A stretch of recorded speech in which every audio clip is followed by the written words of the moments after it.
ကျွန်တော်အမေရိကန်မှာတစ်နှစ်တစ်ကြိမ် test claim လုပ်ရတယ်ပေါ့နော် test claim လုပ်တဲ့အချိန်ကတော့ January လလောက်ကနေကျွန်တော်တို့ဒီ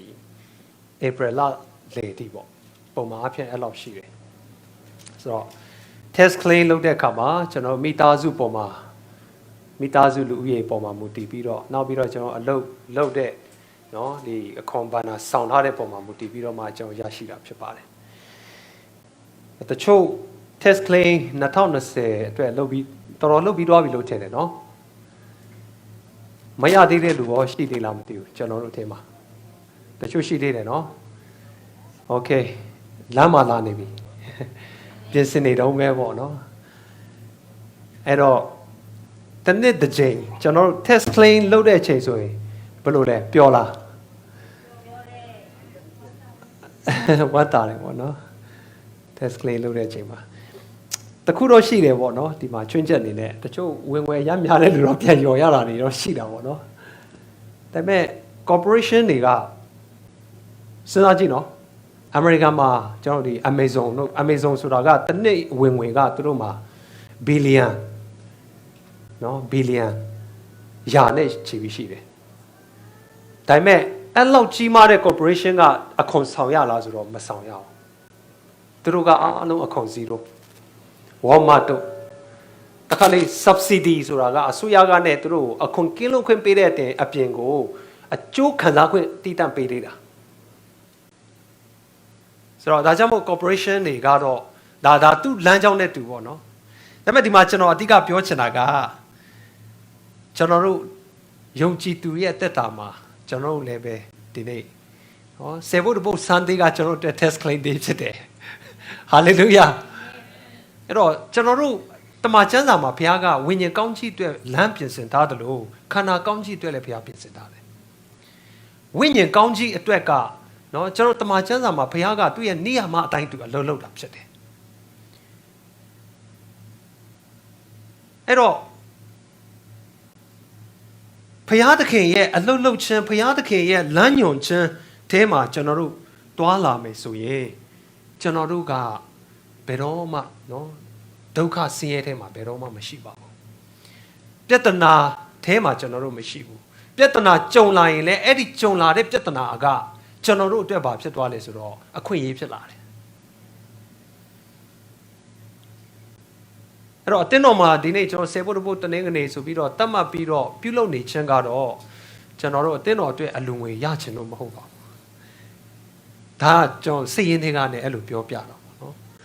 ဒါကြောင့်အတင်းတော်လူငွေများများရချင်လို့တစ်နှစ်မှာဆေဘုတ်ဘုတ်တနင်္ဂနွေ3ခါလောက်လှုပ်လိုက်လို့ရတာပေါ့ဟုတ်တယ်မလားဒါပေမဲ့မလှုပ်ချင်ဘူးအဲ့လိုလဲအတိကကျွန်တော်တို့ဒီနေ့အတင်းတော်ဆိုတဲ့နေရာမှာနှုတ်ကပတ်တော်ကိုချိန်ထိုးပြီးတော့မှအိမ်ထောင်မိသားစုတိုင်းကောင်းစားဖို့အတွက်ဒါကကျွန်တော်တို့ရဲ့ interest ဖြစ်တယ်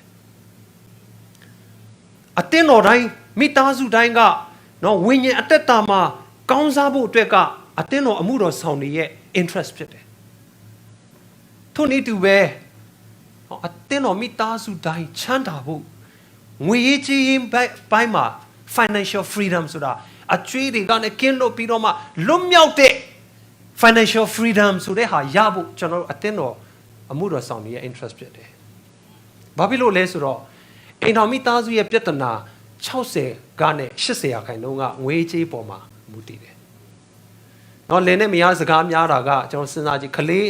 လေးကြောင့်စကားများတာရှိမယ်။ဒါပေမဲ့ငွေကြေးသုံးစွဲမှုကြောင့်စကားများတာပုံများတယ်။ဒါ data အရကျွန်တော်ပေါ်ပြထားတာရှိတယ်။အမေရိကန်မှာအိမ်တော်ကွဲတာကငွေကြေးဆင်းရဲလို့ကွဲတယ်လို့ငွေကြေးချမ်းသာလို့ကွဲတဲ့အိမ်တော်အများကြီးရှိတယ်အဲ့တော့ဒီနေ့ကျွန်တော်တို့ယုံကြည်သူတွေရဲ့အသက်တာမှာအမြဲတမ်းဘုရားရဲ့ဂတိတော်ထဲမှာ balance ထဲမှာကျွန်တော်တွားရအောင်ဘုရားသခင်ကကျွန်တော်တို့ကို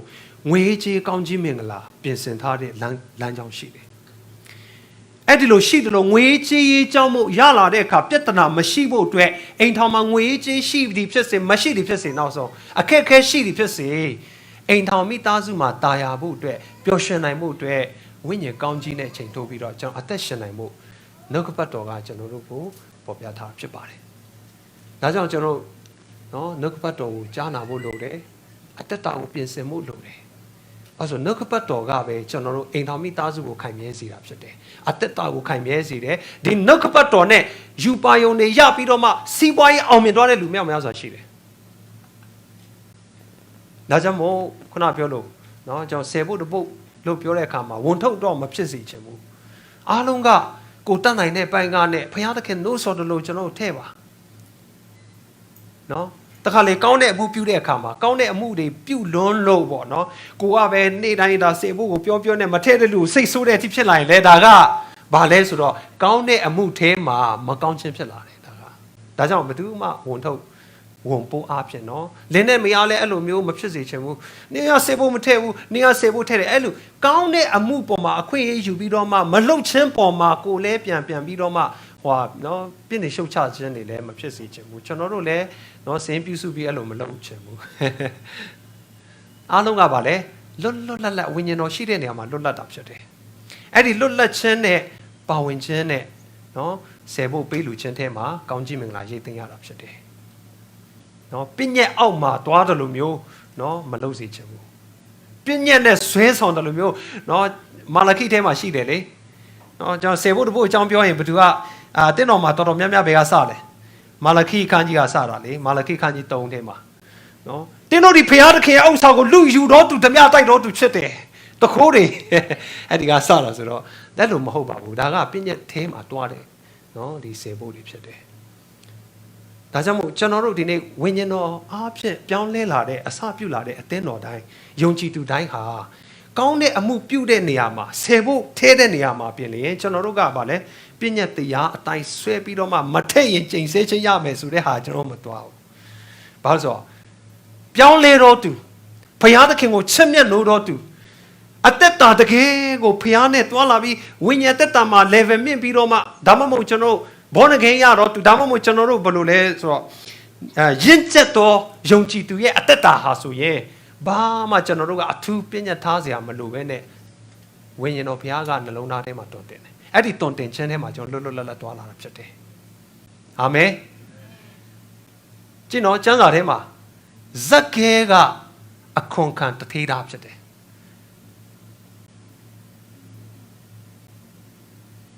ပြောရမယ်ဆိုရင်ဇက်ကဲကအရန်ကိုစီးပွားတွက်တယ်လို့ဖြစ်တယ်ဘယ်တယောက်ကအခွန်ပေးလဲဘယ်တယောက်ကအခွန်လိုတယ်လဲတကြက်မပေးတဲ့အခွန်ကိုသူမှတ်ထားပြီးတော့မှအိမ်မှာတကားခောက်ပြီးတော့မှပျက်စီးဥစ္စာသိမ်းယူတဲ့လူဖြစ်တယ်ဒါကြောင့်ရက်ွက်ကလူတွေအားလုံးကဇက်ကဲကိုအင်မတန်မုန်းတယ်နော်ရုပ်ကလည်းဆိုးတယ်အရက်ကလည်းပုတယ်ဟုတ်တယ်မလားဂျူးလူမျိုးဆိုတော့နှာခေါင်းကလည်းကောက်တယ်တော့ဇက်ကဲရဲ့ပုံကိုပကြီကားဆွဲပြထားတာတားရည်ရတယ်နှာခေါင်းကချွန်နဲ့နော်ဆာရွက်တစ်ခုကင်ထားပြီးတော့မှပတ်စံလိုက်ကောက်နေတာသူကအရက်ကပူခြေတော့ကခွာနေတာခြေတော့ဒီလိုကိုကြီးတူအဲ့လိုနဲ့ပတ်စံတွေလိုက်ကောက်နေတဲ့စဉ်းစားကြည့်စက်ကဲကအချင်းတန်တဲ့လူနော်ပတ်ဝန်းကျင်ကအမတန်မုန်းတီးချင်းခံရတဲ့လူဒါပေမဲ့အဲ့ဒီလောက်ကက်စီနေတဲ့ဇက်ကဲကိုဆယ်ဖို့ထဲပါအလူငွေထဲပါပြောစရာမလိုခရစ်တော်ကမင်းအိမ်မှာငါလာမယ်ကွာဇက်ကဲငါသမင်းလာစားမယ်ခရစ်တော်ကပါလေသူ့ရဲ့အသက်တာထဲဝင်လျှောက်လာတဲ့အခါမှာမမျော်လင့်ထားတဲ့အချိန်မှာသူအသက်တာပြောင်းလဲသွားတယ်သူစဉ်းစားတာကခရစ်တော်ကိုအဝေးကတွေ့ရရင်ရပြီကြည်စားအချင်းတန်တော့သူဥစ္စာစည်းစိမ်ရှိတော့သူဘလောက်ပဲပတ်ဝန်းကျင်မုန်းတီးတော့သူဖြစ်ဖြစ်ခရစ်တော်ကိုလိုတယ်ယေရှုခရစ်တော်ကိုတောင်းတတယ်သူ့ကိုမိတ္တာရပြုပြီးအတိမပြုတဲ့လူကိုသူမျော်လင့်တယ်ခရစ်တော်ကငါလာမယ်လို့ပြောလိုက်တော့ဝမ်းတာပြီးတော့မှတစ်ပင်ဘွားနဲ့ဆင်းလာတာသူများခဏလေးဆင်းလာရမယ်ဟာသူတနိုင်လောက်ကြာတယ်အရက်ပူလို့လေနော်တစ်ပင်ကသူ့အတွက်ပုံမြင့်နေတယ်လေအိမ်မှာတွားပြီးတော့ချက်ချင်းပဲပြင်ဆင်ပြီးတော့မှခရစ်တော်လာတဲ့အခါသူဘာပြောလဲအသက်တာပြောင်းလဲသွားတာနဲ့သူဘာပြောလဲကိုတော့ဒီနေ့ကစပြီးတော့မှကျွန်တော်ခိုးယူထားတဲ့လူကျွန်တော်လူယူထားတဲ့လူစီမှာကျွန်တော်လေးစပြန်ဘာပြောလဲပြန်ပေးမယ်အဲ့ဒါကပြောင်းလဲတဲ့အသက်တာဖြစ်တယ်ဟာလေလုယာအဲ့တော့ပြောင်းလဲတော့အသက်တာခရစ်တော်တကယ်တုတ်ထိပ်ပြီးတော့မှဝိညာဉ်တော်တုတ်ထိပ်ပြီးတော့မှအသက်တာပြောင်းလဲပြီးဆိုရင်မင်းပေးလူမမင်းလှုပ်ပါပြောစရာမလိုအလိုလိုစီးထွက်လာတာဖြစ်တယ်အဲ့ဒီမှာကောင်းချီးရှိတယ်ခရစ်တော်ကဘာပြောလဲဒီနေ့ဒီအိမ်မှာကယ်တင်ခြင်းဆုကျေးဇူးတက်ရောက်ပြီဒါကြောင့်အသက်တာပြောင်းလဲတော့သူ အိမ်ထောင်မိသားစုမှာဖျားရှင်ဟာငါအတွက်တကယ်ကောင်းမြတ်တော့ကွာငါမိသားစုတွေတခါတလေကိုယ်အတိုင်းဝိုင်းနေကငါ့ကိုမေ့အောင်မဖျားကငါ့ကိုမမေ့ဘူးအဲ့ဒီလိုခံစားတော့သူတိုင်းကဖျားကိုပေးကမ်းခြင်းထဲမှာကျွန်တော်ပြောစရာမလိုဘူးအားလုံးကပေါင်းဒါကြောင့်လေနော်တနေ့ကတက်တည်ခံခြင်းရတယ်ချာလီကပြောပြတယ်အတင်းတော်မှာဆရာကြီးတဲ့အခုဆိုရင်နော်ပန်းလူဖို့အတွက်ဟို3ပတ်4ပတ်ကလေးကနေကြိုတင်ပို့ခင်အားလုံးပြည့်သွားပြီတဲ့ဟာလေလုယာဘာလို့လဲဆိုအဲ့ဒီမှာကျွန်တော်ကောင်းကြီးတွေ့နေတယ်အသက်တာပြောင်းလဲခြင်းတွေ့နေတယ်အဲ့ဒီမှာဘာလဲဆိုတော့ကျွန်တော်တို့ဒါအိတ်ကိုမဖွင့်ခင်မှာနှလုံးသားကဘုရားကိုဖွင့်ပြီးတော့မှကျွန်တော်ရှိတဲ့အရာကိုတတ်နိုင်တဲ့ဘက်ကနေကျွန်တော်ပေးလူဖို့အတွက်အားလုံး ready ဖြစ်နေတယ်အဲ့ဒီဟာကကြီးမားတဲ့တကယ်ကျွန်တော်တို့တော့ပေးပါလို့ပြောစရာမလိုတဲ့အဲ့ဒါကကောင်းကြီးဖြစ်တယ်ဇက်ကဲကိုမင်း10ဖို့ထည့်ပါအလူငွေပေးပါဘယ်သူမှမပြောဘူးသူဟာသူခံစားပြီးတော့မှထည့်လာတဲ့အလူဒီကနေ့ပါလေဇက်ကဲရဲ့အသက်တာမှာသူ့ရဲ့မိသားစုပေါ်မှာအောင်မြင်ခြင်းသူ့ရဲ့မိသားစုအတွက်ပျော်ရွှင်ခြင်းတော့ကောင်းကြီးမင်္ဂလာအားလုံးတက်ရောက်လာတာဖြစ်တယ်အာမင်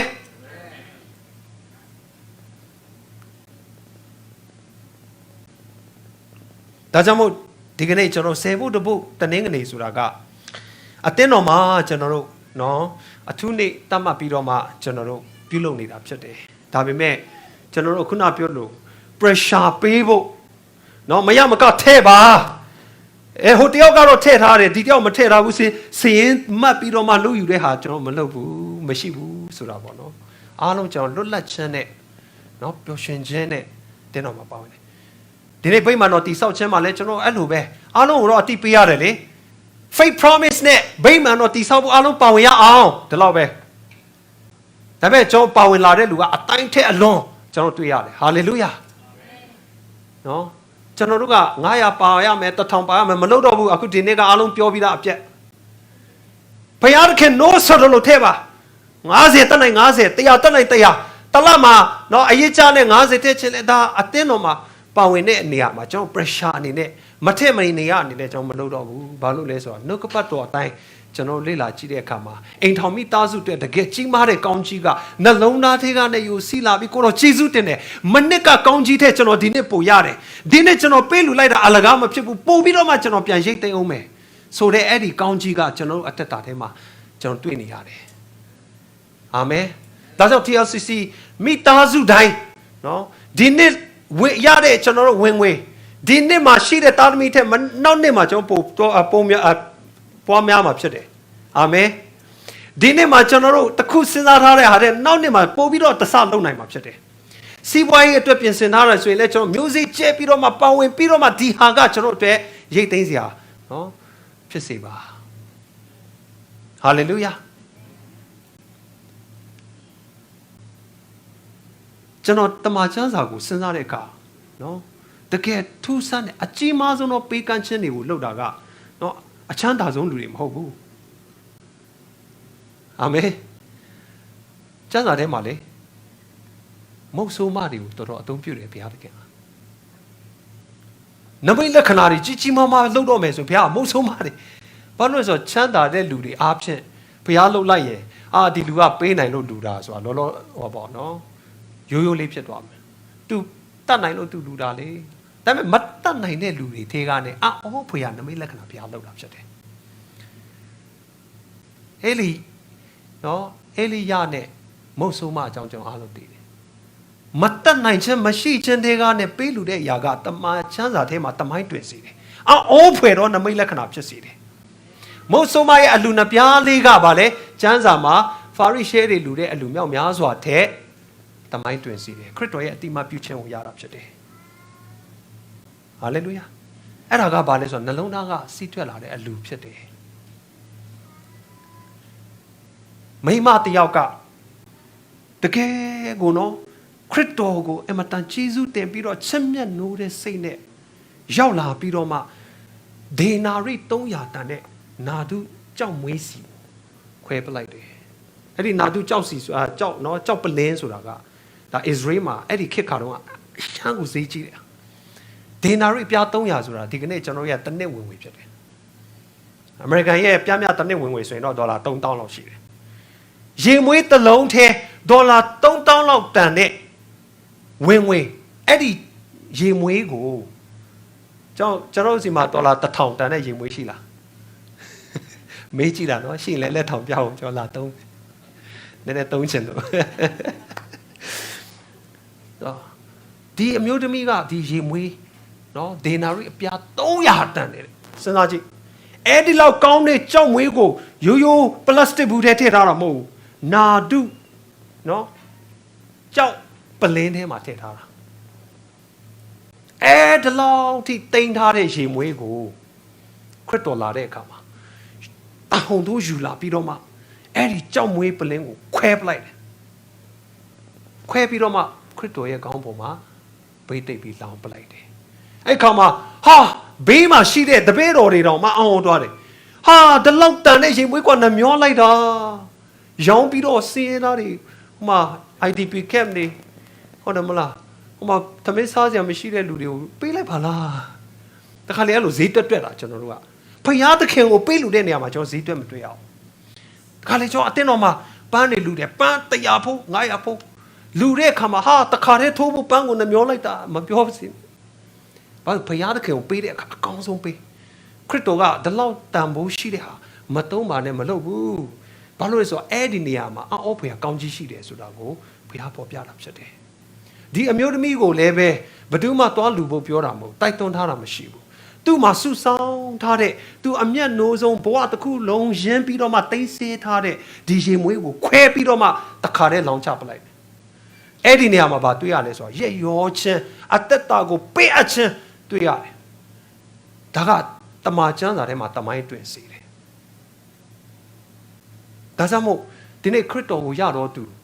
နော်ကောင်းကြီးနဲ့ဂရုဏာကျေးဇူးကိုခံစားရတော့ကျွန်တော်တို့ဒီဖခင်အတွက်လူတဲ့အခါမှာဈေးတွက်เสียမရှိဘဲနဲ့ကျွန်တော်တို့ရှိတဲ့ဟာကိုအာရပါရလူ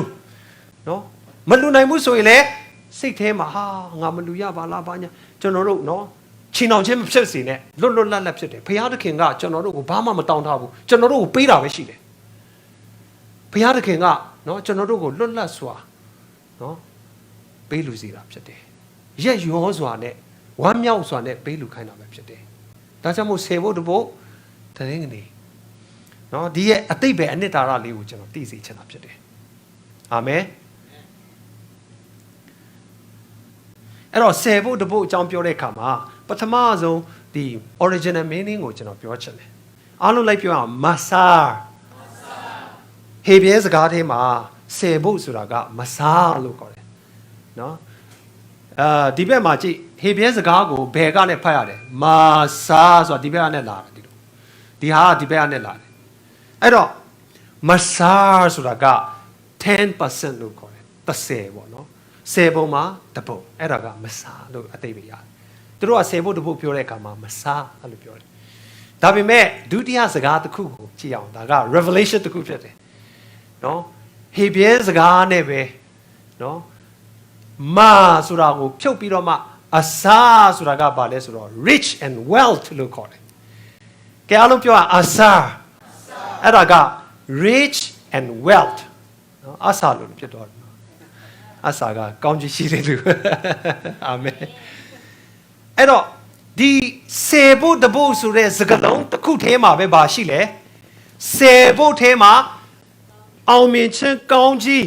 wealth ဆိုတာစေဖို့ထဲမှာရှိတယ်ဒါကြောင့် Israel လူမျိုးတွေကိုဆယ်ဖို့တင်စရာမလိုဘူး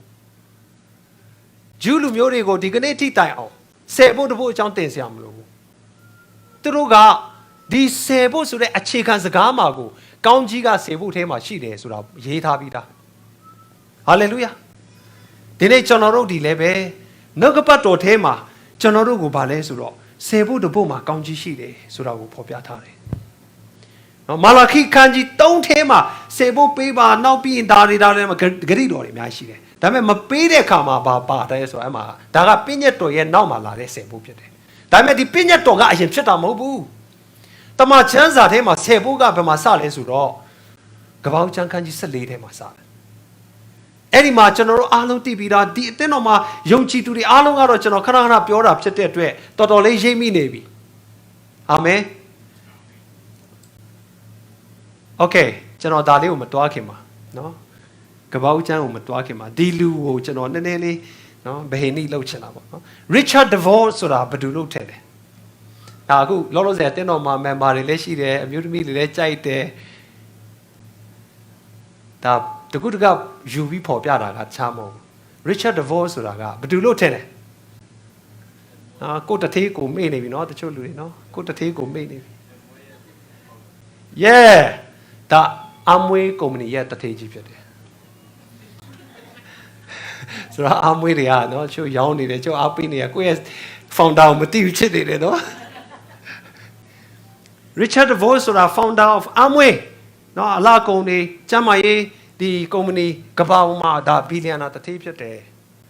ဒါပေမဲ့ဒီလူကြီးရဲ့ထူးခြားမှုကသူကတကယ်ကိုယုံကြည်သူဖြစ်တယ်လို့ဆယ်ဖို့တဖို့အမြဲတမ်းမှန်တော့သူဖြစ်တယ်ဟာလေလုယာအဲ့တော့အမွေးကိုအားပေးကြနော်ဆယ်ဖို့ဆိုတော့ကျွန်တော်တာသနာထဲမှာလည်းပါရတယ်လေနော်အမေရိကန်မှာဒီနေ့ချမ်းသာတော့ဘီလီယံနာမြောက်များစွာရှိတယ်သူတို့ရဲ့အသက်တာကတကယ်ကိုတာမန်ဆင်းရဲတဲ့ဘဝကနဲ့အောင်မြင်တဲ့ဘီလီယံနာတစ်သေးကဘာကတိလာတဲ့လူတွေဖြစ်လာရတယ်အဲ့ဒါကတကယ်ကိုသူတို့ရဲ့ story ကိုကြည့်တဲ့အခါအစပြုခြင်းမှာကျွန်တော်ဗာတွေ့ရလဲဆိုတော့ဘုရားသခင်ကိုချစ်နော်ဘုရားကိုချစ်တယ်အတင်းတော်ကိုချစ်တယ်ဆယ်ဖို့မှန်တယ်ဆိုတဲ့တက်တည်ကိုကျွန်တော်ရတယ်ဆယ်ဖို့အမတတ်မှန်တနေ့ကျတော့လူငယ်လေးတယောက်ကနယူးယောက်ကိုရောက်လာတယ်နယူးယောက်မှာသူအလုပ်ရှာဖို့တောကားနဲ့တက်လာတာအဲ့တော့နယူးယောက်မှာသူအလုပ်တွေရှာတယ်ပကံတွေဆေးတယ်အလုပ်အမျိုးမျိုးရှာပြီးတော့မှသူတနေ့ကျတော့အတင်းတော်တစ်ခုမှသူဝင်တဲ့အခါအသက်တာပြောင်းလဲပြီးတော့မှသူအဲ့ဒီနေ့မှာဆူတောင်းတယ်အဲ့ဒီနေ့မှာဆူတောင်းတယ်ကိုတော့ကျွန်တော်ကိုအောင်မြင်ခြင်းပေးပါကျွန်တော်ဘဝတစ်လျှောက်လုံးမှာရရှိသမျှစေဖို့ကိုကျွန်တော်အမြဲတမ်းကိုတို့ရဲ့နိုင်ငံတော်အတွက်ကျွန်တော်ပေးလို့တယ်သူအဲ့လိုဆူတောင်းတယ်အဲ့ဒီခါမှာအဲ့ဒီမှာ Bible study လုပ်တဲ့နော်တင်းထောက်တယောက်ကသူ့ကိုပြောလဲဆိုတော့မင်းနဲ့ငါတို့ကုမ္ပဏီမှာအလုပ်လာလုပ်ချင်မလားပြောတယ်ဘာကုမ္ပဏီလဲပြောတဲ့ခါကျတော့ဖျောင်းတိုင်ထုတ်လုပ်တဲ့ကုမ္ပဏီအဲ့တော့သူအဲ့ဒီကနေ idea ရပြီးတော့မှဖျောင်းတိုင်ထုတ်လုပ်တဲ့ကုမ္ပဏီမှာအလုပ်လုပ်တယ်ပြီးရင်အဲ့ဒီဖျောင်းတိုင်ထုတ်လုပ်တဲ့ကုမ္ပဏီအလုပ်အကင်ကိုသူကိုယ်တိုင်ဖန်တီးပြီးတော့သူပိုင်သွားတယ်ဖျောင်းတိုင်ထုတ်လုပ်တဲ့နေရာကနဲ့နောက်တဖြည်းဖြည်းစက်ပြားတွေထုတ်လာတယ်နောက်ကျတော့ဘာထုတ်လာလဲဆိုတော့ Colgate ဆိုတဲ့သွားတိုက်ဆေးအဲ့ဒီနေရာစပြီးတော့နော် Colgate ဆိုတဲ့သွားတိုက်ဆေးကိုသူစတင်ထုတ်လုပ်တဲ့နေရာစပြီးတော့အောင်မြင်ပြီးတော့မှကဘာပေါ်မှာ Colgate နော်သွားတိုက်ဆေးမတုံးဘူးတဲ့လူဘယ်သူမှမရှိဘူးအဲ့တော့ပထမကသူ့ကုမ္ပဏီတစ်ခုလုံးမှာရတဲ့အကျိုးအမြတ်ရဲ့30%ကိုသူနော်ဆယ်ဖို့ကိုသူကအတင်းတော်အတွက်တာဒနာအတွက်သူပေးလို့တယ်နောက်အောင်မြင်လာတဲ့အခါ20%နောက်30%နောက်40%နောက်50% 90%ထိတာဒနာအတွက်သူဆယ်ဖို့ပေးပြီးတော့30%ကိုပဲကုမ္ပဏီလည်းပတ်ဖို့သူတုံးတယ်ဟာအော်ဘွေရနော်ဒါအမေရိကန်တမိုင်းမှာအင်မတန်မှအနာမည်ကြီးတဲ့နော်သူဖြစ်တယ်နောက်တစ်ယောက်ကိုကျွန်တော်ပြောချင်တယ်ဒါအားလုံးသိတဲ့တဲ့အများကြီးရှိတဲ့တရားနဲ့ကျွန်တော်တယောက်နှစ်ယောက်ပဲဒါရွေးလာနောက်တစ်ယောက်ကျတော့နော်လူငယ်လေးတယောက်ပဲ Ohio ကနဲ့လူငယ်သူကတနေ့ကျတော့ crusade တစ်ခုသွားတယ် crusade သွားတဲ့အခါမှာကျတော့အဲ့ဒီ crusade မှာနော် crusade မှာဘယ်သူတရားလာဟောလဲဆိုတော့ဆရာကြီး D.L. Moody ကအဲ့မှာတရားလာဟောတယ် crusade လုပ်တယ်crusade လုပ်တဲ့အခါမှာသူအဲ့မှာအားကိုခွန်အားရပြီးတော့မှအသက်တာပြောင်းလဲသွားတယ်လုံးဝရည်ရွယ်ချက်မရှိတဲ့ဘဝကနဲ့ရည်ရွယ်ချက်ရှိတဲ့လူငယ်လေးဖြစ်လာအဲ့ဒီအခါမှာသူက D.L. Moody ကိုကြည့်ပြီးတော့မှသူအယံကိုအားကြတယ်ဒါပေမဲ့သူဘယ်လိုဆူတောင်းလဲဆိုတော့ကိုတော့ကျွန်တော်ကတော့ D.L. Moody လိုမျိုးတရားမဟောနိုင်ဘူးဒါပေမဲ့ကျွန်တော်ကစီးပွားရေးသမားဖြစ်တယ်ကျွန်တော်စီးပွားရေးကိုအောင်မြင်အောင်ကိုတော့ကောင်းချီးပေးပါကျွန်တော်အောင်မြင်တဲ့အခါမှာနော်တာဒနာအတွက်ကျွန်တော်ပံ့ပိုးပြီးတော့မှကျွန်တော်ဒီဟောပေါ့ထောက်ပံ့မယ်ဆိုပြီးတော့သူဆူတောင်းတယ်အဲ့ဒီလူကဒီကနေ့အောင်မြင်တဲ့ကွေကာအုပ်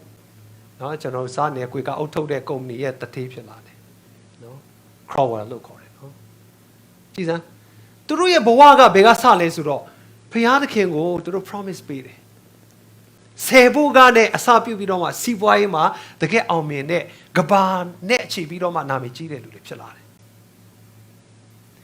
ဒါကြောင့်မို့ဒီနေ့ဖခင်သခင်ရဲ့နေရာမှာကကျွန်တော်တို့ကိုပေးထားတဲ့အခါမှာ10ဘုတ်အားဖြင့်ကျွန်တော်ကောင်းချီးရှိတယ်ဒီ10ဘုတ်ထဲမှာမင်္ဂလာရှိတယ်ဆိုတာကိုကျွန်တော်တွေ့ရတယ်တမိုင်းတစ်လျှောက်လုံးမှာပညာအသက်ဆုံးအချမ်းသာဆုံးဖြစ်ခဲ့တဲ့ဘုရင်သူကိုယ်တိုင်ကဗာရေးထားတယ်တုတ်တန်ထဲမှာအားလုံးဖတ်ကြည့်အောင်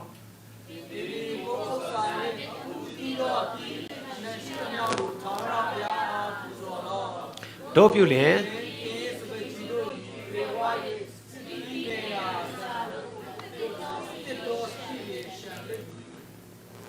ကြည်စမ်းပညာအရှိဆုံးအချမ်းသာဆုံးလူကအဲ့လိုရေးထားခဲ့တာဖြစ်တယ်ကိုဥစ္စာနဲ့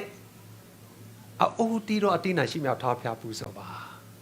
ဆိုတော့ပူဇော်တာနဲ့ပြီးတော့မဟုတ်ဘူးနောက်မှာဂတိတော်နဲ့လိုက်လာတာဖြစ်တယ်တို့ပြုလင်တင်းစပကြီးတို့တွေကျွဲဝပြီးတော့မှစပစ်တီးနေရသစားတို့ကိုအသက်တော်စပစ်ရည်တွေရှမ်းမယ်ဒါကလုံးဝနော်အောင်မြင်နိုင်တယ်လို့ပြောတာမဟုတ်ဘူးလုံးဝရှမ်းလိုက်မယ်ဂတိတော်နဲ့ရှင်တဲ့ကောင်းကြီးမင်္ဂလာဖြစ်တယ်အဲ့တော့တမန်ကျမ်းစာထဲမှာစောနာပြောလို့ဒီ10ဘုတ်တဘို့ကိုပေးလူရမယ်လို့ပြည့်ညတ်တော်မှာနောက်ပိုင်းရေးလာတာကပြည့်ညတ်တော်ကစလာတာမဟုတ်ဘူး10ဘုတ်တဘို့ကဘယ်ကစလဲဆိုတော့ပြည့်ညတ်မတိုင်ခင်အနှစ်400နဲ့မှ30မှာကျွန်တော်ယုံကြည်ခြင်းရဲ့ဖခင်ဖြစ်တဲ့အာဗြဟံကတနေ့ကျတော့သူမင်းကြီးတွေကိုစစ်တိုက်နော်ခေဒေါရာလောမာနဲ့မင်းကြီးများကိုစစ်တိုက်ရာကနေပြန်လာပြီးတော့မှသူအနိုင်ရလာတဲ့အခါမှာသူပြန်လာတဲ့လမ်းမှာဘသူကသူ့ကိုလာကြိုလဲဆိုတော့အမြင့်ဆုံးတော့နော်ယစ်ဘရဟိမင်းကြီးရှာလင်မင်းကြီးလို့ပြောတယ်ရှာလင်ဆိုတာရှောက်လုံးလို့အတိတ်ပဲရတယ်ဒီရှာလင်မင်းကြီးကသူ့ကိုလာပြီးတော့ခီးဥကြိုပြုတ်တယ်ခီးဥကြိုပြုတ်တဲ့နေရာမှာရိုးရိုးလာတာတော့မဟုတ်ဘူးနော်မုံနဲ့စပည့်ကိုယူပြီးတော့လာတယ်ဒီနေ့ကျွန်တော်နော်10ဘုတ်တဘုတ်စံဒေးမှာပွဲတော်မင်္ဂလာရှိတယ်ဒါကဘာလဲဆိုတော့ဝိညာဉ်ကောင်းကြီးခန္ဓာကောင်းကြီးရိတ်သိမ်းပွဲဖြစ်တယ်မိသားစုတိုင်းအတွက်နော်ငွေကြေးကောင်းကြီးမင်္ဂလာနဲ့ကျမ်းမာခြင်းကောင်းကြီးမင်္ဂလာအောင်မြင်ခြင်းကောင်းကြီးမင်္ဂလာဝိညာဉ်ကောင်းကြီးမင်္ဂလာကိုရိတ်သိမ်းမဲ့နေ့ဖြစ်တယ်အာဗြဟံကရလာတဲ့ဥစ္စာတွေကိုယူလာပြီးတော့မှသူက10ဘုတ်ကိုပေးလူဘုတ်ယူလာတယ်သူလည်းတွေ့တာနဲ့ဘာစဉ်းစားလဲဆိုတော့ဒါကအမြင့်ဆုံးသောဖခင်ရဲ့နော်ယေဘရဟိမင်းကြီးပဲဒါကိုကျမ်းစာထဲမှာပြောဆို the epiphany of God လို့ခေါ်တယ် epiphany ဆိုတာကခရစ်တော်ကဓမ္မဟောင်းမှာပေါ်ထွန်းခြင်း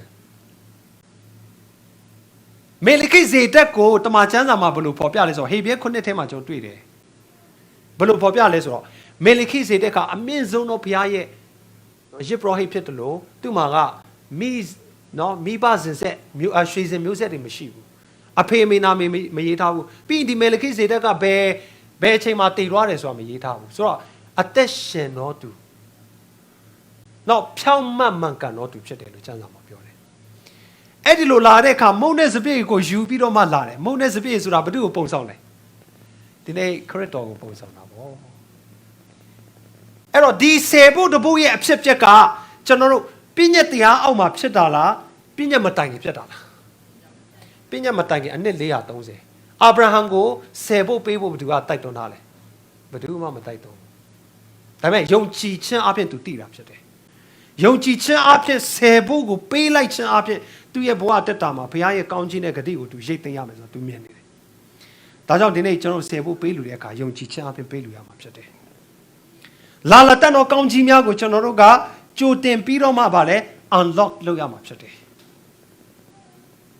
အာဗြဟံကအဲ့ဒါကိုကြုံမြင်ပြီးတော့မှတခါတည်း10ဘုတ်အားလုံးယူလာပြီးတော့မှဥစ္စာရှိသမျှတို့ကိုထုံမင်းအား10ဘုတ်တဘုတ်လူတယ်အဲ့တော့ဘုရားသခင်ကလည်း10ဘုတ်လူတဲ့အခါအလကားတော့မယူဂတိတော်နဲ့တည်တဲ့မုန်းတဲ့စပြည့်အားဖြင့်သူ့ကိုအာမခံပေးလိုက်တယ်ဒါကြောင့်မို့10ဘုတ်တဘုတ်အကြောင်းပြောတဲ့အခါမှာကျွန်တော်အစပြုတဲ့နေရာကိုအရင်သွားအဲ့ဒါကပြည့်ညက်တရားအောက်ကနဲ့လာတာမဟုတ်တဲ့အတွက်ဒီကနေ့အသင်းတော်တွေ10ဘုတ်ပေးလူရမလားယုံကြည်သူ10ဘုတ်ပေးရမလားဆိုတဲ့မေးခွန်းတွေအများကြီးရှိတယ်တချို့ဆိုရင်တော့ ဆေဖို့ကိုလုံးဝပေးဆရာမလိုတော့ဘူးဆိုတာပြောင်ပြောင်တင်းတင်းကြီးတရားဟောနေတဲ့ဆရာတွေလည်းအများကြီးရှိတယ်ဒါကြောင့်မို့ဆေဖို့ကပြည့်ညက်နဲ့လာတာမဟုတ်ဘူးဆေဖို့ကယုံကြည်ခြင်းတရားနဲ့လာတာဖြစ်တဲ့အတွက်ဒီကနေ့အသင်းတော်ကအာဗြဟံရဲ့သားသမီးတွေဖြစ်တယ်လို့ကျမ်းစာမှာပြောတယ်အဲ့တော့တင်းတို့ဒီအာဗြဟံရဲ့သားသမီးများဖြစ်တည်နည်းတူအာဗြဟံခံထိုက်တော်ကောင်းကြီးများကိုခံထိုက်တော်သူတွေဖြစ်တယ်လို့ပြောထားတာဖြစ်တယ်အဲ့တော့အာဗြဟံရဲ့အသက်တာဘာကောင်းကြီးခံစားဆေဖို့ပေးလူတဲ့မုန်းတဲ့စပစ်ရေကိုလက်ခံပြီးတဲ့နောက်မှာသူ့အသက်တာမှာဂတိတော်တွေသူရိတ်သိမ်းရတယ်ခါနန်ပြည်ကိုသူအမွေရတယ်ပြီးတဲ့အခါမှာသူဘာရလဲကျွန်မတွေဥစ္စာစီးစိမ်တွေအထောင်တောင်းမကနော်ရေတွက်လို့မရနိုင်တဲ့အထိမင်းကြီးစီမှာသွားတဲ့အခါမင်းကြီးကနဲ့မျက်နှာတာပေးချင်းခံရတယ်သူ့ဘဝတစ်လျှောက်လုံးကသူများကသူ့ကြောက်ရတယ်သူ့မိန်းမကိုတိမ်းသွားတဲ့အဘိမလက်တော်မှဘာဖြစ်လဲအိမ်မက်ဘုရားသခင်ပေးလိုက်ပြီးတော့မှတခါတည်းကြောက်သွားတယ်အာဗြဟံဘာလုပ်ဆရာမလို့အဲ့ဒီမင်းကြီးကိုဘုရားက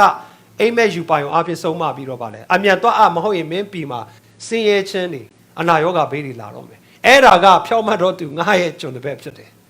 အဲ့ဒီကောင်းကြီးတွေကသူ့နောက်မှာ follow လုပ်လာဒါကဘာလဲဆိုတော့မျက်နှာသာရှိတော့ကောင်းကြီးမင်္ဂလာစီစဉ်လာတာဖြစ်တယ်ဟာလေလုယာဒါကြောင့်မို့နော်တချို့ကလည်းအဲ့ဒီလိုမေးတယ်ဓမ္မဟောင်းထဲမှာနော်ဆယ်ဖို့ကိုပြည့်ညက်တရားထဲမှာခုနမာလခိထဲမှာဘာညာတွေတွေ့တယ်ကျွန်တော်တို့ဓမ္မတစ်ထဲမှာရောကျွန်တော်တို့ပြည့်ညက်ဒီဆယ်ဖို့တစ်ဖို့နဲ့ပတ်သက်ပြီးတော့ဘယ်အကြောင်းအရာတွေဖော်ပြထားတာရှိလဲပြောတဲ့အခါအဲ့ဒီရဲ့အာဗြဟံတွေ့ကြုံခဲ့တဲ့အတွေ့အကြုံကပ္ပဦးကျမ်းခန်းကြီး14ထဲမှာတွေ့ခဲ့တဲ့အတွေ့အကြုံကိုရှင်ပေါလုကဟေဘရဲ9ထဲမှာအသေးစိတ်ပြန်ပြီးတော့မှဖော်ပြထားတယ်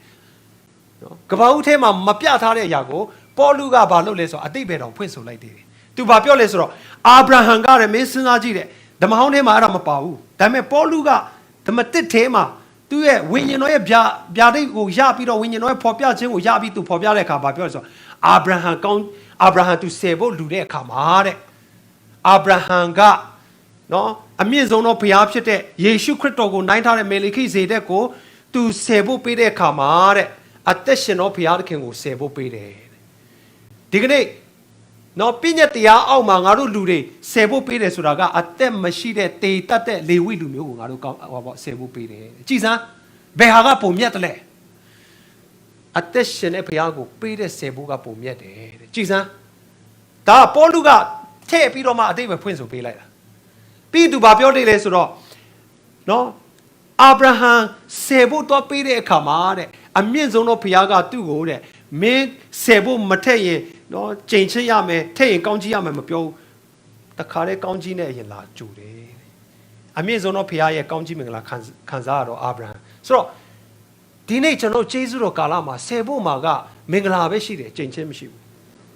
ကောင်းကြီးပဲရှိတယ်ဂတိတော်ပဲရှိတယ်ဟာလေလုယာအဲ့တော့ပေါလုကဘာထပ်ပြောသေးလဲဆိုတော့အာဗြဟံကိုစဉ်းစားကြည့်နော်တဲ့အာဗြဟံကဆယ်ဖို့ကိုပေးလူတဲ့အခါမှာတဲ့သူကဲကျွန်တော်ဖော်ပြမယ်အရင်တော့လည်းဖော်ပြပြီအာဗြဟံကဆယ်ဖို့ကိုပေးတဲ့အခါမေလိခိဇေဒက်ကိုပေးတဲ့အခါအာဗြဟံပေးတယ်လို့ဒီဆယ်ဖို့ကိုခံယူတဲ့မေလိခိဇေဒက်လေဝိအမျိုးမဟုတ်ဘူးဒါကြောင့်မင်းကပြည့်ညက်တရားအောက်မှာဆယ်ဖို့လာတယ်ဆိုတော့မင်းဘယ်လိုပြောမလဲဘာပြည့်ညက်တရားအောက်မှာဆယ်ဖို့ကလေဝိအမျိုးပေးရမယ်လို့ပြောတာအခုကဒီအာဗြဟံပေးတဲ့မေလိခိဇေဒက်ကလေဝိအမျိုးမဟုတ်ဘူးဒါကဘာလဲအမြင့်ဆုံးသောဘုရားယေဘရယေရှုခရစ်တော်ဖြစ်တယ်ဟာလေလုယာယေရှုခရစ်တော်ကိုဆယ်ဖို့ပေးလူတာဖြစ်တယ်သူဘာပြောနေလဲဆိုတော့အာဗြဟံဆယ်ဖို့ပေးတဲ့အခါမှာအာဗြဟံပေးတယ်လို့လေဝိလည်းပဲသူ့ရဲ့ဘာလဲဝန်းပိုက်ထဲမှာနေပြီးတော့မှဆယ်ဖို့ပေးတယ်လေဝိဆိုတာကဆယ်ဖို့ရတဲ့လူတွေဖြစ်တယ်လေဝိဆိုတာကဆယ်ဖို့ကိုစားရမယ့်လူဖြစ်တယ်အဲ့ဒီစားမယ့်သူကိုယ်တိုင်ကမမွေးခင်မှာပါလေအာဗြဟံအားဖြင့်မေလိခိဇေဒက်ကိုဆယ်ဖို့လူပြီးသားဖြစ်တယ်တဲ့အဲ့ဒါဘာကိုပြောလဲဆိုတော့အာဗြဟံရဲ့သားကအေဇက်ရဲ့သားကယာကုပ်ရဲ့သားကဘာတူလဲလေဝိ12ပါးထဲမှာလေဝိပါလားမပါလားအဲ့တော့လေဝိကမဖွားခင် generation 4ခုကလေးကနဲ့သူ့အဘေးအာဗြဟံကမေလိခိဇေဒက်ယေရှုခရစ်တော်ကိုဆယ်ဖို့ပေးပြီးသားဖြစ်တယ်ဟာလေလုယာဒါကြောင့်ဒီနေ့အသင်းတော်ကျွန်တော်ဆယ်ဖို့ပေးလူတာကပြည့်ညက်တရားအောက်ကနေလာတဲ့ဆယ်ဖို့မဟုတ်ဘူးဒါကကျွန်တော်ယေရှုတရားနဲ့ယုံကြည်ခြင်းတရားထဲမှာရှိတဲ့ဆယ်ဖို့ဖြစ်တယ်နော်ခရစ်တော်ကိုယ်တိုင်ပြောလဲဆိုတော့ရှင်လုကာခန်းကြီး7ငယ်40မှာကျွန်တော်ဖတ်ကြည့်အောင်နော်ဖတ်ကြည့်အောင်ဖာရိရှဲတို့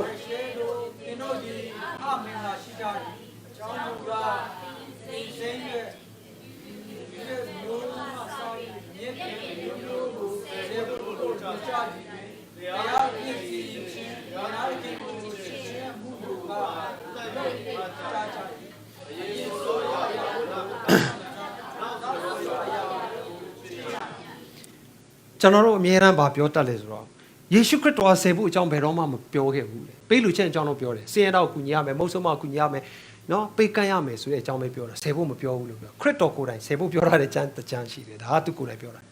သူဘယ်မှာပြောလဲဆိုတော့ဖာရိရှဲတွေမင်းတို့နော်အမင်္ဂလာရှိတယ်ဘာလို့အမင်္ဂလာရှိလဲဆိုတော့ဖာရိရှဲကခရစ်တော်ကိုညှင်းပယ်တော်သူဖြစ်တယ်အတိုက်ခံပြုတော်သူတွေဖြစ်တယ်တမန်တရားကိုလက်ပြီးတော့မှလက်စားတော်သူတွေဖြစ်တယ်အဲ့တော့ခရစ်တော်ကပြောဖာရိရှဲမင်းတို့ကအမင်္ဂလာရှိတယ်ဘာလို့လဲဆိုတော့မင်းတို့ကပညက်အားဖြင့်လိုက်ပြီးတော့မှပင်စိမ်းရွက်လူတယ်နော်ရှူရွက်မျိုးမဆိုင်ဆိုအပြင်နဲ့တိမတိဖူတွေကစသူတို့ငွေပါမကဘူးသူတို့ကရှိသမျှဥစ္စာပန်းအားလုံးဆေဖို့ဖယ်ထားပြီးတော့လူတယ်အဲ့ဒီဆေဖို့တဖို့လူကြတယ်ဒါပေမဲ့ဘာအောင်မိထားလဲဆိုတော့တရားသဖြင့်စင်ချမ်းဖရာသခင်ကိုချစ်ချင်းကိုလက်၍ထားကြတယ်အဲ့တော့ခရစ်တော်ကအဲ့ဒါနဲ့မပြီးတော့ဘူးကျွန်တော်နံပါတ်1နဲ့တတ်ထားတာတခြားမဟုတ်ဘူးနံပါတ်1ကဘာကိုပြောလဲဆိုအရင်ဆိုတော့အရာတို့ကိုမလတ်ထားနဲ့နံပါတ်1ကဘာလဲအရင်ဆိုတော့အရာကိုမလတ်ထားနဲ့ဆိုတာဘယ်ဟာကိုညွှန်းလဲခရစ်တော်ကဘာကိုညွှန်းနေလဲနံပါတ်1ကိုညွှန်းနေတာဆယ်ဖို့တော့မင်းတို့ပေးရမယ်မလတ်ထားနဲ့အဲ့ဒါကိုပြောတာကျွန်တော်တို့ကပုံမှန်စကားသိနားမလည်တဲ့အခါကျတော့ဖတ်ရတာတစ်ခါလေးအဆင်မပြေဘူးဟုတ်တယ်မလားခရစ်တော်ဘာပြောအရင်ဆိုတော့အရာကိုမလတ်ထားနဲ့မလတ်မထားဆိုတာကနံပါတ်1ကိုပြောတာပင်စိမ်းရွက်လူတာတွေနော်ရှိသမျှအားလုံးဆယ်ဖို့လူတာကိုမလတ်ထားနဲ့လုပ်ပါဆက်လုပ်ပါအဲ့ဒါကောင်းတယ်ပြောတာကြည့်ဒါပေမဲ့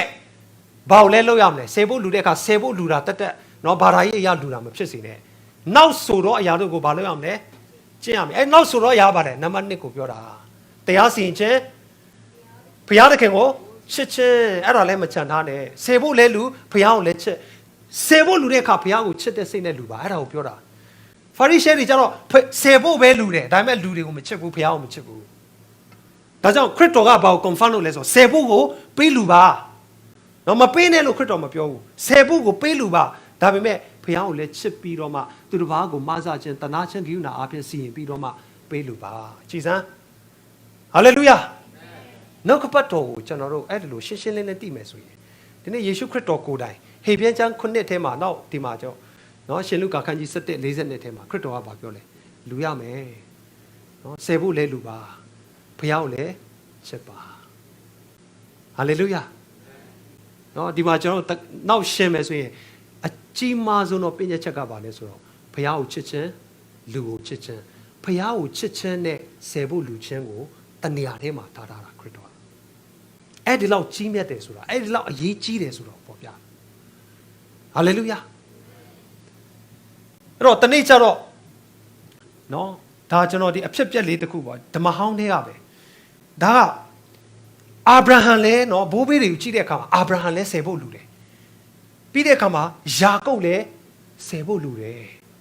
အာဗြဟံအသက်တာလဲကောင်းစားတယ်ယာကုပ်တက်တာလဲကြီးမားတဲ့ကောင်းကြီးမင်္ဂလာရိတ်သိမ့်ပြီးပြန်လာတယ်သူသွားတဲ့အခါကကိုငွားသိပြောလို့ဗာလဲလွယ်တစ်လုံးနဲ့ထွက်သွားတာဒီကောင်သူအိမ်ကနေထွက်တဲ့ချိန်လွယ်တစ်လုံးနဲ့ထွက်သွားတာပြန်လာတဲ့ချိန်ဗာလဲဟာနော်ဒီဘက်မှာကလေးတယောက်ဒီဘက်မှာကလေးတယောက်ပခုံးမှာကလေးတယောက်ပြီးရင်အချွေရနေတိုးတွေနွားတယ်အများကြီးနဲ့ပြန်လာတာသူအဲ့ဒါကဘာလဲဆိုတော့ကြည်စမ်းသူထွက်သွားတဲ့နေ့မှာလမ်းဘေးတနေရာမှာသူအိတ်တယ်ဘေတလလို့ခေါ်တယ်အဲ့နေရာအဲ့နေရာမှာသူအိတ်တဲ့အခါမှာကြီးမားတဲ့ကောင်းကင်တမန်အိမ်မက်ယူပါယုံသူမြင်တယ်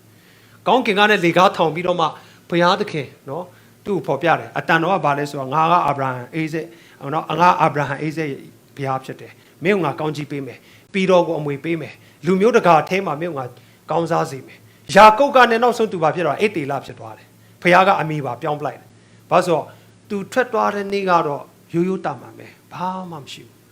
နော်အတိညာလည်းမရှိတယ်လို့ပစ္စည်းဥစ္စာလည်းဘာမှမရှိဘူးအရင်နေ့လည်းဘာမှမရှိဘူးတယောက်တည်းတမဒါပေမဲ့သူအဲ့ဒီနေရာမှာဘာလုပ်လဲဆိုတော့20နှစ်မှာကြည့်ပေးသနာတော်မူသောအရာတို့ကိုကျွန်တော်ဆယ်ဖို့တဖို့လူပါမယ်ဆိုပြီးတော့ဘုရားကိုဂတိပြုပြီးတော့သူအိတ်နေတဲ့နေရာမှာကြောက်တုံးယူပြီးတော့မှစီလောင်းပြီးတော့မှသူဂတိပြုခဲ့တယ်အဲ့ဒီနေ့ကစပြီးဘုရားကသူ့မေ့လို့မရတော့ဘုရားပေးထားတဲ့ဂတိတော်အားလုံးကိုသူကအဲ့ဒီမှာ unlock လုပ်ပလိုက်ပြီဘုရားနဲ့စာချုပ်ပလိုက်ပြီဘာအဖြစ်ချုပ်လဲဆယ်ဖို့တဖို့နဲ့စာချုပ်ပလိုက်တယ်အာမင်ယာကုပ်အသက်တာပြောင်းလဲခြင်းသူ့အသက်တာရဲ့ဘုရားနဲ့ဗြိဉ္ဉ်ပြုခြင်းကအဲ့ဒီနေရာမှာဖြစ်တယ် ဒီနေ့ကျွန်တော်တို့တက်တာဒီလည်းပဲเนาะကြီးမားတော့ဂတိတော်ကိုကျွန်တော်เนาะစာချုပ်ချုပ်ဖို့ကျွန်တော် unlock လုပ်ဖို့အတွက်ကဘုရားကိုကျွန်တော်ကဘာမှလုပ်စရာချစ်တော်နှလုံးသားနဲ့ကျွန်တော်ဆယ်ဖို့ပေးလူချင်းအဲ့ဒီမှာကဘုရားရဲ့ကောင်းချီးရှိတာဖြစ်တယ်အဲ့တော့နောက်ဆုံးကျမ်းပိုက်တစ်ခုတွားမယ်နော်တစ်ပိုက်နှစ်ပိုက်ကြံနေတယ်ဒါပေမဲ့ကျွန်တော်နောက်ဆုံးတစ်ပိုက်ကိုတွားမယ်နော်ယောမဩဝါဒစာခန်းကြီး7အငယ်16အားလုံးကျွန်တော်ဖတ်ကြည့်ရအောင်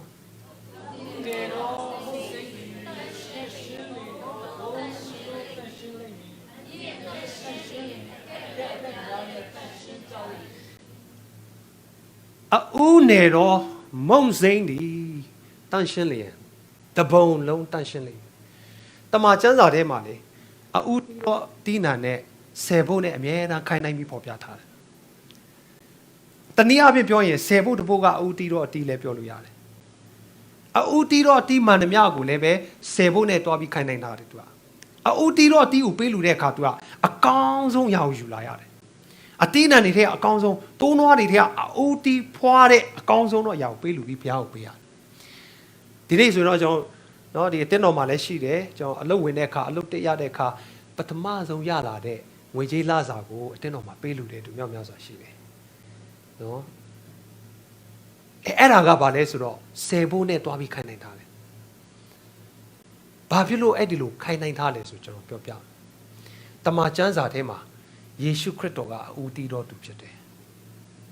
ယေရှုခရစ်တော်ကတေခြင်းကားနဲ့ရှင်ပြန်ထမြောက်တဲ့ကအူတီတော်သူဖြစ်တယ်လို့ကျမ်းစာမှာဖော်ပြတယ်အဲ့တော့ဘုရားကဘာကိုပဲလက်ခံလဲဆိုတော့အူတီတော်အရာကိုပဲလက်ခံဘာဖြစ်လို့လဲဆိုတော့တေတော်သူအားလုံးထဲမှာ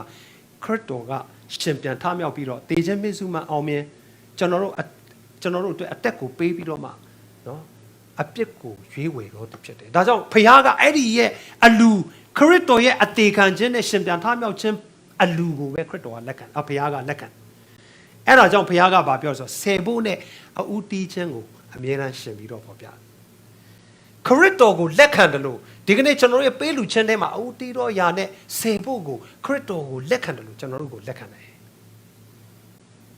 အာမင်အဲ့တော့နောက်တစ်ခုကဘာလဲဆိုတော့ဦးနေတော့မုံစိမ့်นี่တန့်ရှင်းလေတပုံလုံးတန့်ရှင်းတချို့ကပြောကိုတော့ကျွန်တော်တို့ပေးလူထားတဲ့ဆယ်ဖို့နော်မတန့်ရှင်းပါဘူးကိုတော့လက်ခံတော်မူပါပေါ့တော့ပတ်စံတွေကတော့တကယ်တော့မတန့်ရှင်းဘူးဘယ်ပတ်စံပဲဖြစ်ဖြစ် circulation ဖြစ်တာဒါအစိုးရကထုတ်ထားတာအစိုးရကဒါနိုင်ငံရေးအရာစီးပွားရေးအရာပြောမှဆိုငွေကြေးဆိုကြတဲ့နဲ့လောကီယာနဲ့ဆိုင်တဲ့အတွက်ဘယ်ဟာမှမတန့်ရှင်းတော့ဒါပေမဲ့ဘယ်အချိန်မှာတန့်ရှင်းလဲဆိုတော့ကျွန်တော်တို့မှာရှိတဲ့စီးစိမ်ဥစ္စာတွေအားလုံးကအူတီတော့အရာကိုပူဇော်တဲ့အခါမှာကျန်တဲ့ကိုးပုံအားလုံးကတန့်ရှင်းသွားတယ်ဟာလေလုယာဟာလေလုယာအဲ့တော့ကျွန်တော်တို့သုံးဆွဲတဲ့ငွေကြေးအားလုံးစီးစိမ်အားလုံးဥစ္စာဘာနာအားလုံးကမတန့်ရှင်းရင်တော့မတရားသူစီမှာရောက်သွားမယ်တန့်ရှင်းတယ်ဆိုတာက set apart ဘုရားကနဲ့ဗိတ်သိက်ထားတဲ့ຢာဘုရားကနဲ့ protect လုပ်ထားတဲ့ຢာဘုရားကနဲ့ကာကွယ်စောင့်ရှောက်ထားတဲ့ຢာဖြစ်တယ်အဲ့တော့အူးနေတော့မုံစိမ်အူးတီးတော့ຢာဆယ်ဖို့တဖို့ကိုပေးလူတဲ့အခါမှာတပုံကကျွန်တော်တို့ပေးလိုက်တဲ့အတွက်ကျန်တဲ့9ပုံကဘာဖြစ်လဲကျမ်းစာမှာပါတပုံလုံးတန့်ရှင်းနိုင်မယ်ဟာလေလုယာတန့်ရှင်းတော့အရာကိုတခိုးခိုးလို့မရဘူးတန့်ရှင်းတော့အရာကိုမတရားလူဖျက်ဆီးလူယူလို့မရဘူးဘုရားကကွယ်ကာခြင်းပေးထားပြီးသားဖြစ်တယ်အဲ့ဒီ9ပုံကမင်းတို့စားဖို့တောက်ဖို့မင်းတို့အတွက်လုံလောက်အောင်ငါဂတိငါတောင်းယူတယ်နော်ကျိုင်းကောင်